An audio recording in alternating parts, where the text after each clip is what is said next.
Richard was less than 550 feet away from his home here on Vine Street when he was struck by a car. We've been following the developments day after day, and it was a close call for all three races. But of course, it's not quite over yet. There could be a recount for all three. If you don't have glasses like this, they're probably already sold out. So joining me now is Courtney Moyer to tell us about exactly how you can make safe ways to view the solar eclipse day. So first we're going to talk about the pinhole viewer. How easy is it for folks to make? It's super easy. You can make this with stuff that you have at home. And these are the shoes that hundreds of people were waiting in line for. If you take a look, you can see the special embroidery here, Virginia to LA. That's why so many Richmonders want to get these shoes in their hands. That's why there's a rush for the company that installs these cameras to make sure that they're on all of the buses, but it's costly. The company fronted the money for the first 50 buses to have these cameras,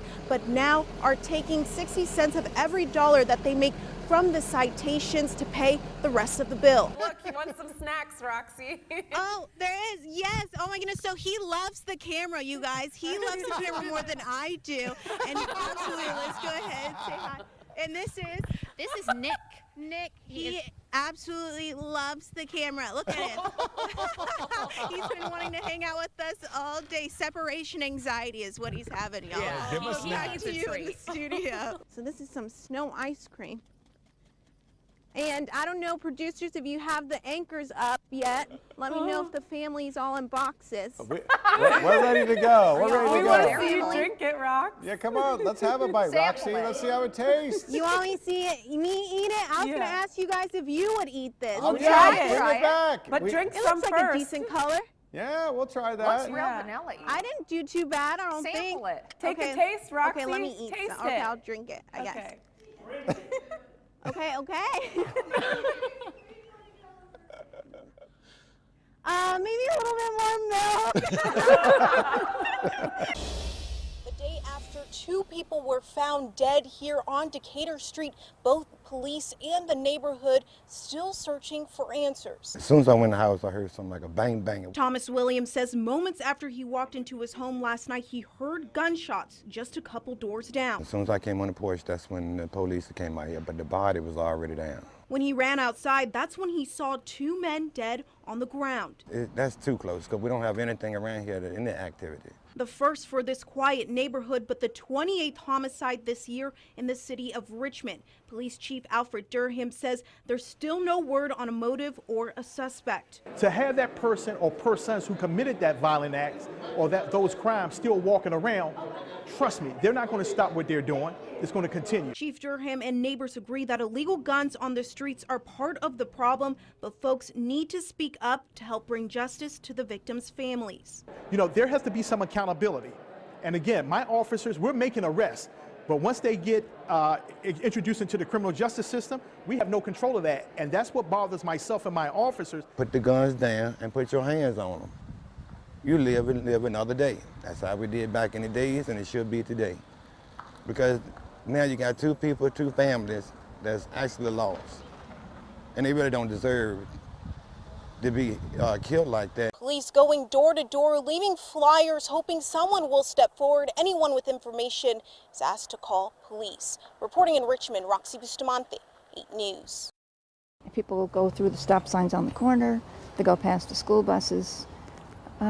It's kind of scary. From 4 different angles, a Richmond school bus camera captures a frightening sight. Students crossing the street just in time before a driver illegally passes the school bus. If they have kids, they know how it feels to see somebody speed past the buses when there's kids, even at the stop with no buses around. It didn't take me long to catch this driver with my camera in front of an elementary school. And another Richmond bus camera spots this driver slowly passing the bus, nearly hitting a group of students head on in a school parking lot. Scary. A near miss that cost this driver a $250 fine. As a foster dad, I don't want to see my kids go and, shot across the street, and then you got some driver coming and don't pay attention. In just the first 7 weeks this fall, 1,021 tickets were issued. We're averaging 30 violations a day.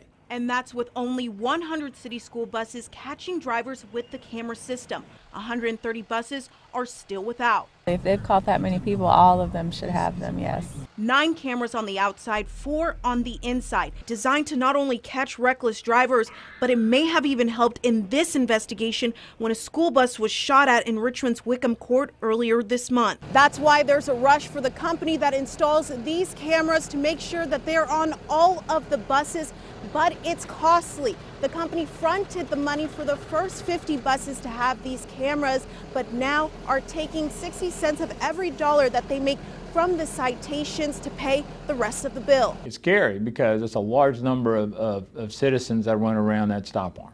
And that worries me because, I'm putting my students at risk. With this camera system, he's hoping more drivers will think twice when they see a stop arm out and red lights flashing. I would like to see all the school buses equipped, and it would be nice if then, since Richmond is setting an example, that other counties and cities would follow their lead. But until all school buses are equipped, some reckless drivers will get a free pass. Roxie Bustamante, 8 News. Debris and burned out flares are all that is left here on Chester Road just a day after that fatal accident. One Good Samaritan stepping forward, recalling the moments when she tried to help the victims involved.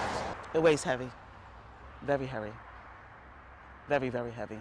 It was around 10 o'clock last night when 31-year-old Nicholas Nunnally was driving south on Chester Road. He swerved across the double yellow lines and crashed head-on into another car. Something in me said you have to stop. You have to. It was at that moment when Eunice Jackson pulled over and tried to rescue the drivers. The vehicle that the gentleman was driving was way into the woods over there. The young lady was here, and both the engines seemed to be pretty pressed to the ground. I just looked at her and I said, "Do you trust me?" And she looked at me, and that was my cue to take her on out. The woman was taken to the hospital and is expected to be okay, but Nunnally, a father of 2, died at the scene. My heart goes out to that man's family. Visibly emotional, Jackson walked me through the scene. She says it's a road she travels on every day, and she's seen a number of accidents here, but never one where someone lost their life. My message is be careful. Get home to your loved ones safely. The community is still trying to come to terms with this tragedy as police continue to investigate the fatal accident. Of course, we'll keep you updated with the latest both here on 8 News and our website, WRIC.com. Reporting in Chesterfield County, Roxie Bustamante, 8 News.